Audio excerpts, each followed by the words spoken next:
हरे कृष्णा कृष्ण कृष्णा हरे हरे। हरे कृष्णा कृष्ण कृष्ण यह ट्रिप हमने 2 दिन में किया क्योंकि मंदिरों के टाइमिंग के अनुसार हमें चलना पड़ता है। यहाँ पे मंदिर अपने टाइम के अनुसार बंद हो जाते हैं। Hello friends, how are you? आप सबका स्वागत है मेरे चैनल पुनीत आहूजा के कलर्स ऑफ यूनिवर्स में। आज हम आपको श्री बांके बिहारी जी के दर्शन और राधा रानी जी के दर्शन करवाएंगे और साथ ही खाने पीने की खूब ऐश करेंगे, मौज करेंगे। आइए आप सब भी हमारे साथ आइए और इस वीडियो की मौज लीजिए। यह है गरुड़ गोविंद कुंड चत्तिकारा में, जो कि गरुड़ गोविंद मंदिर में स्থাपित है। यह मंदिर 5000 वर्ष पुराना है। यह मंदिर वृंदावन के जाने के लिए जो रास्ता है कट, उससे जस्ट एक अननोटिसेबल कट है, वहीं पर उसी रोड से ये रास्ता आता है मंदिर का।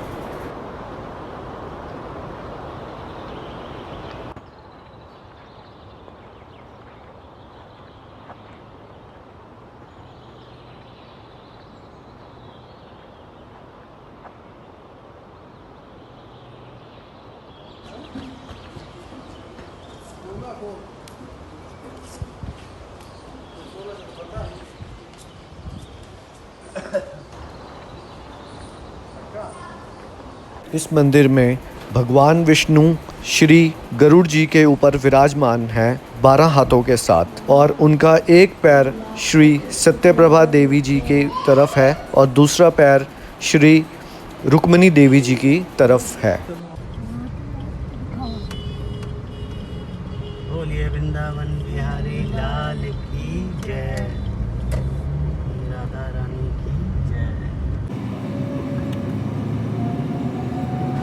वृंदावन के गेट से एंट्री करने के बाद राइट साइड पर हमारे माँ वैष्णो देवी का मंदिर आएगा। यहाँ पे एक माँ वैष्णो देवी की बहुत ही बड़ी और अद्भुत मूर्ति है। हमारे पास टाइम कम है, इसीलिए हम सारे मंदिर नहीं देख पाएंगे, तो माँ वैष्णो देवी को बाहर से ही मत्था टेकेंगे। ये लेफ़्ट साइड पे हमारे प्रेम मंदिर है। It is a marvelous piece of architecture. It is made of a wonderful creation of marbles and with the lights illuminating in the evening. Very wonderful to watch and very beautiful to watch. The timings are 5:30 in the morning till 12 o'clock and 4:30 in the evening till 8:30.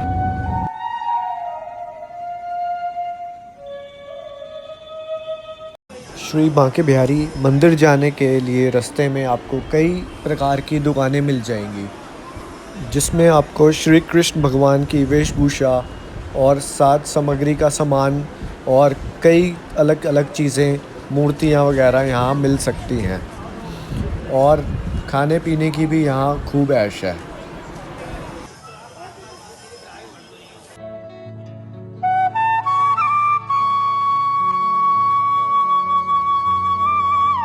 हमें मंदिर से प्रसाद के रूप में तुलसी जी मिली। मंदिर में दर्शन करने के बाद अब हम मुकेश शर्मा चाट लस्सी वाले के पास आए हैं। यहाँ हम देसी घी से बनी आलू की टिक्की खाएंगे, जो कि बहुत ही क्रिस्प और स्वादिष्ट है।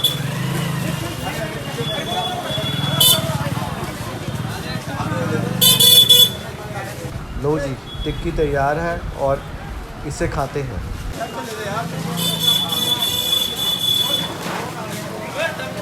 यहाँ पर बंदरों की पार्टी हो रही है।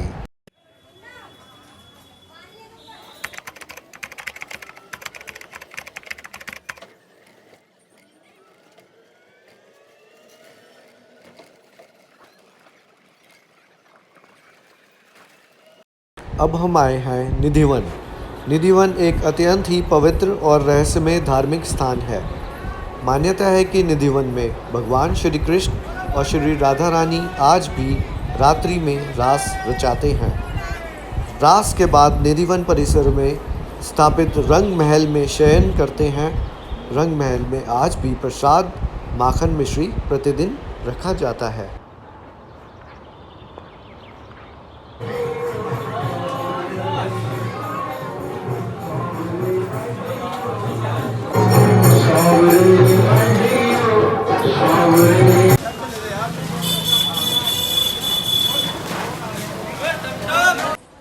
यह राधा वल्लभ मंदिर है।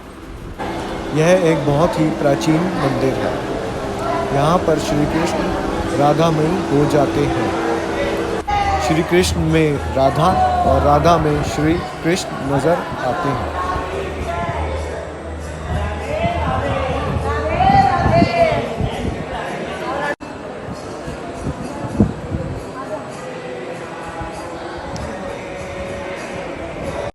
वृंदावन में आपको इन बंदरों से बहुत ही सावधान रहना पड़ेगा।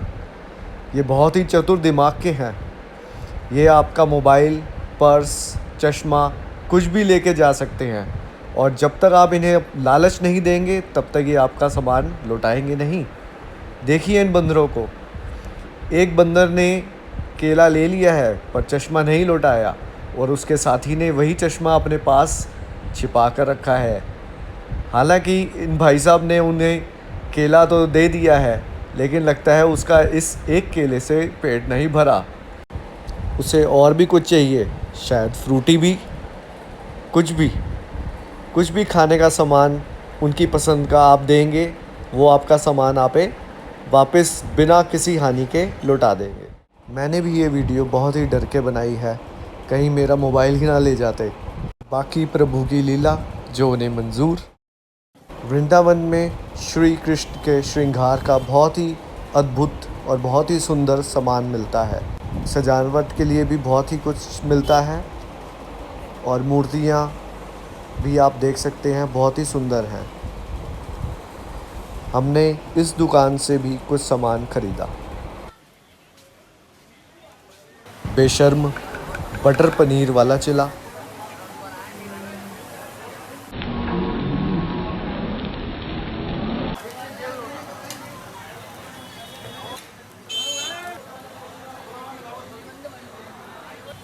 सी द स्टफिंग देख के ही पेट भर गया। खाने का बहुत मज़ा आएगा। लो जी, डल गया मक्खन भी और ये श्रेडेड पनीर भी।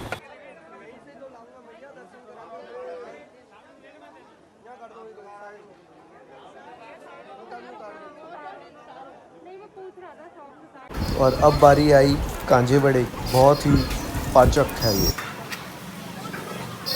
वृंदावन आए और लस्सी ना पिए, ये तो हो ही नहीं सकता। शुद्ध दही से बनी केसर लस्सी, बहुत ही बढ़िया।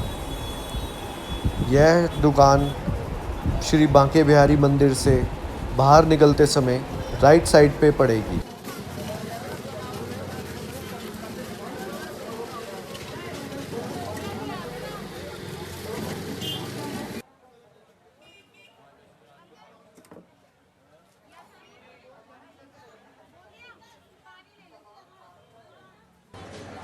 बाज़ार में इस दुकान पर खमन ढोकला बहुत ही स्वादिष्ट मिलता है। वैसे तो हमारा पेट भरा हुआ था, लेकिन 20 रुपए का हमने टेस्ट के लिए लिया।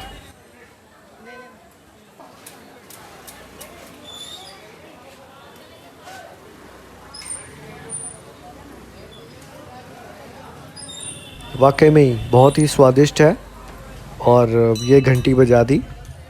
अब हम आए हैं इस्कॉन टेम्पल। इसे कृष्ण बलराम टेम्पल भी कहा जाता है। इस टेम्पल का खुलने का समय सुबह 8 बजे से 12 बजे तक और शाम को 4 बजे से 8:30 बजे तक रहता है।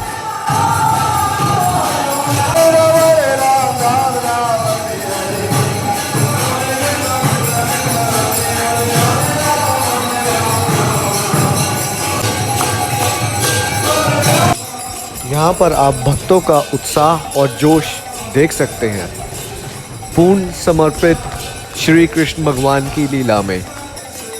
Look at the stamina, it's incredible.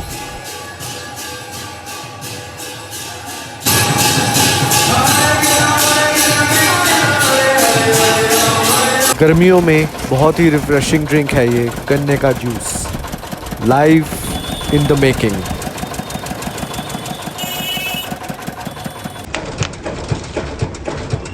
इसे पीकर अब हम बंशीवट चलेंगे।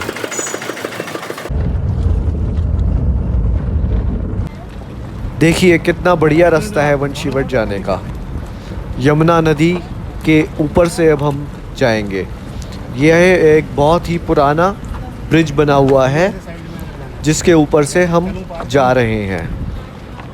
This is the first time I am experiencing to take a ride on this bridge, this type of a bridge. This is a type of a floating bridge.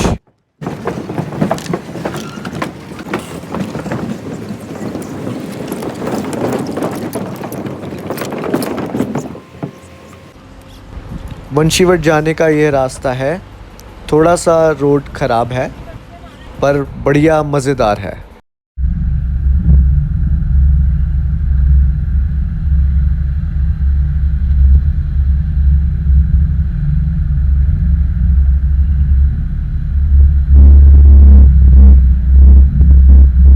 यह श्री कृष्ण की बाल लीला के लिए जाना जाता है। गाँव को गैया को बुलाते थे, ठीक है, इसको बंशीवट बोलते हैं।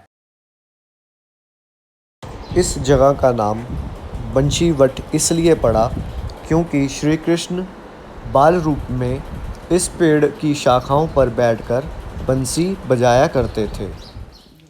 इस पेड़ की आज भी महत्वता है कि अगर आप कान लगाकर ध्यान से इसे सुनेंगे तो आपको इस पेड़ की शाखाओं में से बंसी की आवाज़ आएगी। ऐसा हमने सुना किसी से कि ये पृथ्वी पूरी 4 अरब लोगों को सहन कर सकती है। अच्छा, इसका ऑक्सीजन, इसका जल, इसका सब कुछ जो लेवल है वो 4 अरब लोगों को भरण पोषण कर सकता है अच्छे से। उससे ज़्यादा होंगे तब भी गड़बड़ है। दुगने हो गए तो क्या होगा। कहा जाता है कि यहाँ पर कई हज़ार मोर रहते हैं जिन्हें देखने के लिए हम इस वन में आए। हमें आवाज़ें तो कई सुनाई दी मोर की पर वो दिखे नहीं, शायद गर्मी बहुत ज़्यादा है और धूप भी बड़ी तेज़ है।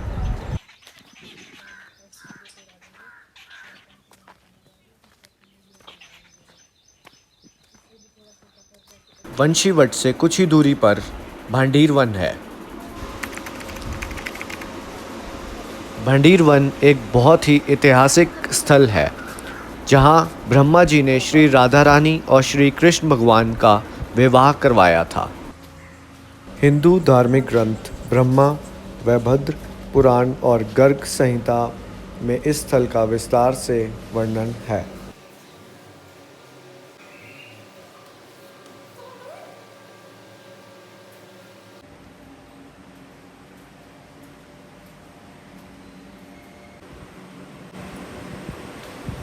यहाँ शादी हुई है राधा रानी की। राधा रानी की मान हो रहे हैं कन्हैया जी। पूरे ब्रज में आपने ऐसे दर्शन नहीं किए होंगे, ना तो बंसी है हाथ में, ना कन्हैया जी के लड्डू है। देखो सामने राधा रानी की मांग में चुटकी से सिंदूर भरते हुए मांग में। ऐसे दर्शन आपने कभी नहीं किए होंगे। राधा रानी बड़ी थी, कन्हैया छोटे थे, तो राधा रानी ने कन्हैया को अपने बराबर का बनाया है, तब ब्रह्मा जी ने यहाँ शादी कराई। यह कन्यादान का विशेष फल है साड़ी श्रृंगार की चीज़ों का। सामने भांडीर कूप है, भगवान ने बंसी से प्रकट किया है। बक्षासुर नाम का राक्षस था, उसका वध करके गौ हत्या का दोष मिटाया है। आसपास 2 कुंडियाँ बनी हुई हैं, उनमें ऐसी माताएं बहनें स्नान करती हैं जिनके बच्चे नहीं होते हैं, लड़की लड़की होती हैं, गर्भ खंडित हो जाते हैं। उसमें स्नान करने से राधा रानी उनकी मनोकामना पूरी करती है। सोमवती अमावस वाले दिन उस कुएं में दूध की धार निकलती है। आज भी पानी का कलर बदल जाता है। तीसरा पॉइंट, यहाँ आते वही लोग हैं जो राधा और कृष्ण के ओरिजिनल विवाह में सम्मिलित थे। जिस समय शादी हो रही थी उस समय आप लोग थे किसी न किसी रूप में, किसी न किसी वेश में। यहाँ तो श्री जी की कृपा हुई है, तो आज 5000 वर्ष के बाद राधा रानी ने अपने धाम भांडीर वन में आपको दर्शन दिए। बोलो राधा रानी की जय। राधे राधे। राधे राधे।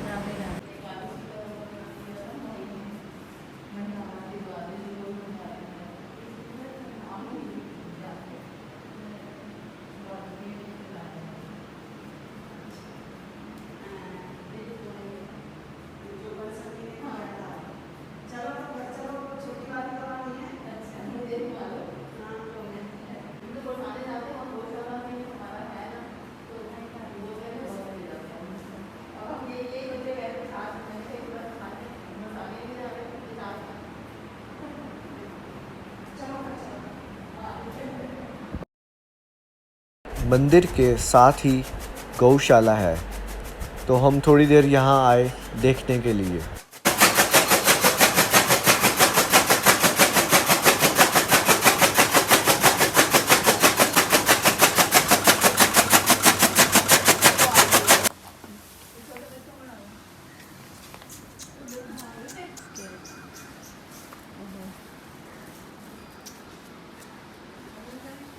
कुछ टाइम गौशाला में बिताने के बाद और चारा खिलाने के बाद अब हम वहाँ जाएंगे जहाँ पर श्री कृष्ण और राधा रानी का विवाह हुआ था।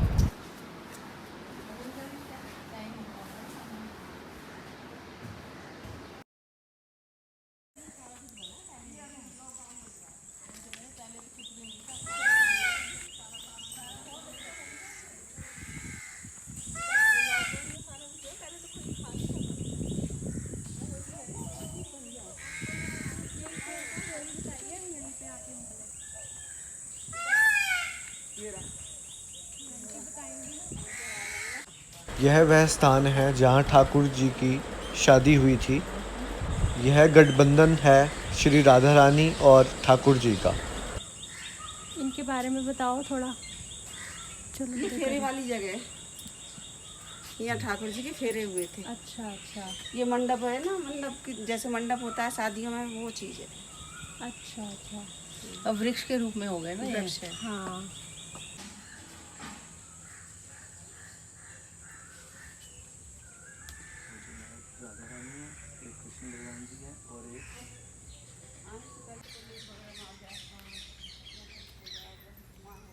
यहाँ पर बहुत ही नेचुरल एनवायरनमेंट है और आप पक्षियों की मीठी मीठी आवाज़ भी सुन सकते हैं।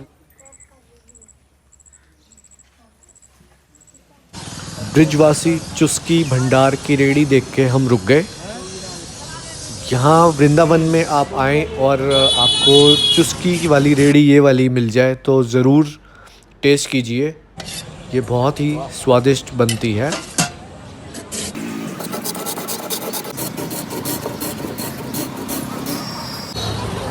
ये आ गया गुलाब रोज।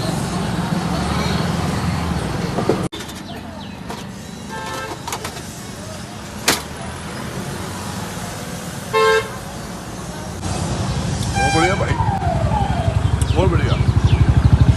गोवर्धन जाने के लिए बीच रास्ते में ही है रेलवे ट्रैक भी आता है और इस टाइम ट्रेन जा रही है तो हमें थोड़ा इंतज़ार करना पड़ेगा।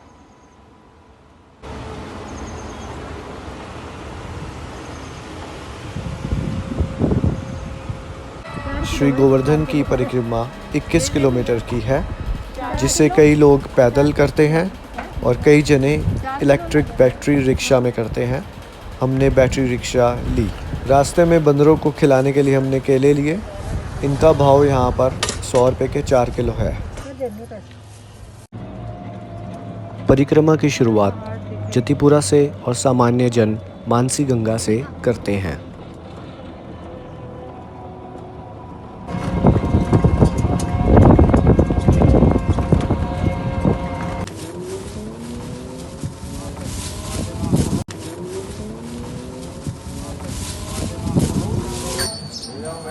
पुछरी का लौटा, यह राजस्थान के भरतपुर ज़िले में आता है। गोवर्धन की परिक्रमा करने वालों के लिए यहाँ हाज़िरी लगाना ज़रूरी है।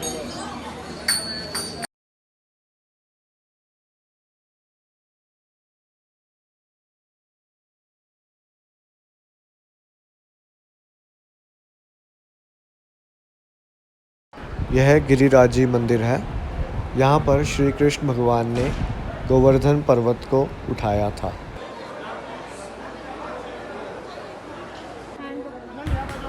इस मंदिर में दूध चढ़ाने का समय 4 बजे तक है, बाकी दर्शन के लिए आप 24 घंटे खुला हुआ है।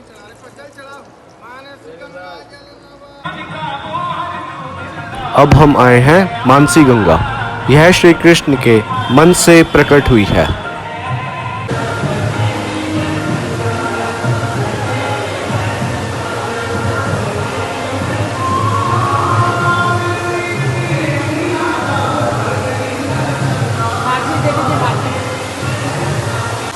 यहाँ पर आप गंगा मैया का अमृत ग्रहण कर सकते हैं।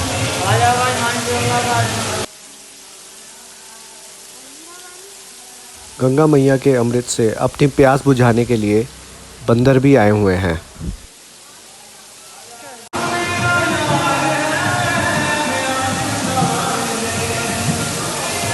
मानसी गंगा में आषाढ़ी की पूर्णिमा और कार्तिक की अमावस्या को मेला लगता है।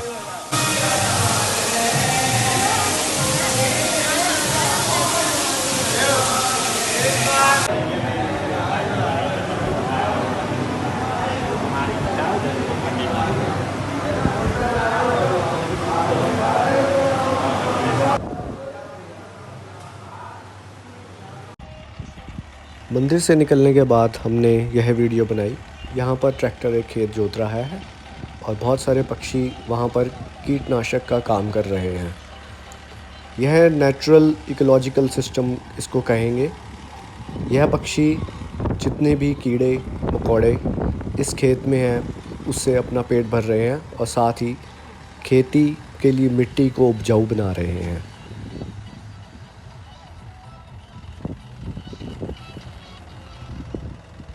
अब हम राधा रानी की नगरी बरसाना जा रहे हैं। उससे पहले थोड़ी देर हम इस जगह का आनंद लेंगे।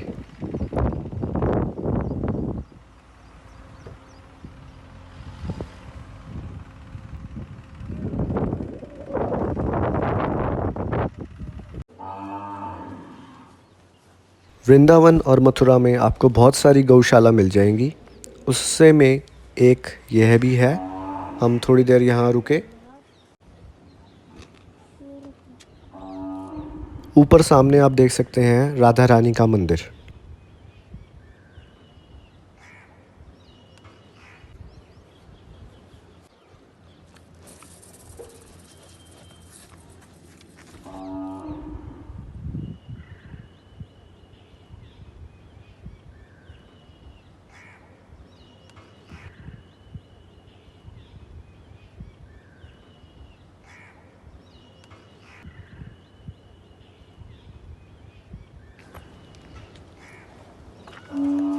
यह राधा रानी का मंदिर एक पर्वत के ऊपर बना हुआ है।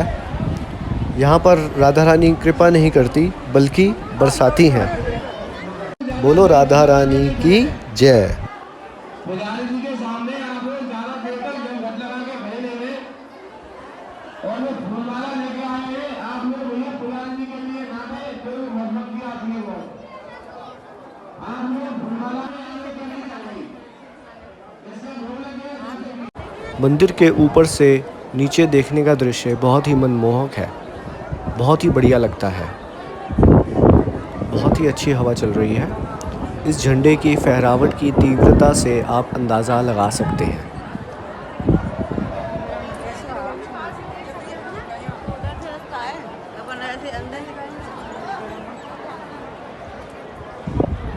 अब हमारा वापस जाने का वक्त आ गया है। जाते जाते डूबते सूरज के दर्शन कीजिए।